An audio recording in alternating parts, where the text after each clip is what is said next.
बच्चों आज आप लोगों की डिमांड पे मैं एक आप लोगों को अच्छी सी कहानी सुनाऊंगी।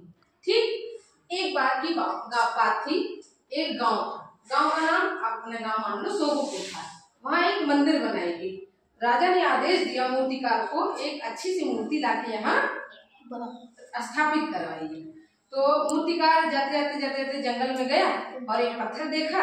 तो उसने सोचा ये पत्थर अच्छा है, लाओ छीन हथौड़े से मार के उसको क्या करे मूर्ति बनाए। जैसे उसने मारा उसमें क्या किया, उसने ऐसे मारा उसमें अरे वो चिल्ला रही माई क्या हो रहा था, दर्द हो रहा है। कोई बात नहीं, ठीक से चलिए। फिर दूसरी बार जैसे मारा उसने अरे माई बहुत दर्द हो रहा, मुझसे बर्दाश्त नहीं हो रहा है।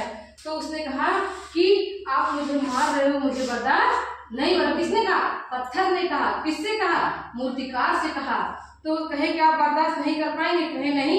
तो उसको दया आ गई, उसने उस पत्थर को छोड़ दिया। मूर्तिकार ने उस पत्थर को छोड़ दिया और फिर आगे जाने लगा। दूसरा पत्थर मिला तो उसने उस पत्थर को जब सोचा कि ये पत्थर अच्छा है, कौन? मूर्तिकार ने सोचा कि ये पत्थर अच्छा है, इसकी मूर्ति बनाई जाए। उसने उसको मारा, उसने सी से आवाज निकाली बहुत ही आराम से। फिर उसने मारा टक। उसने भी उसको क्या कर लिया, बर्दाश्त कर लिया। और उसने पत्थर ने पूछा मूर्तिकार से कि आप मुझे क्यों मार रहे हैं? तो मूर्तिकार ने कहा कि मैं आपकी एक अच्छी सी मूर्ति बनाना चाहता हूँ।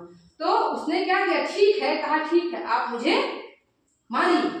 और वो धीरे धीरे मारते छीनी हथौड़े का प्रयोग करते उसने क्या बना दिया, एक सुंदर सी मूर्ति बना दिया। मूर्तिकार ने एक सुंदर सी मूर्ति बना दिया और ले जाके कहाँ रख दिया, उस सोगुपुर गांव में रख दिया। अब उसकी क्या होने लगी, पूजा। क्या होने लगी, पूजा।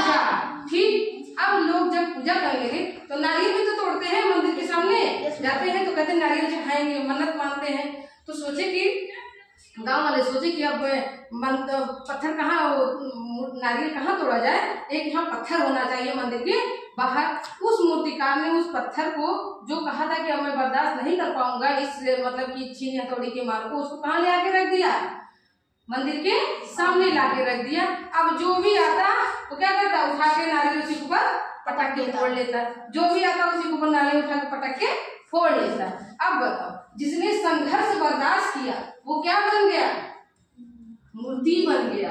और जिसने छेनी हथौड़ी की मार बर्दाश्त नहीं किया वो क्या बन गया, पत्थर बन गया। पत्थर ही बना था, पत्थर ही रह गया। और उसपे क्या, रोज उसको क्या कर रहे हैं, रोज उसपे नारियल तोड़ा जा रहा है।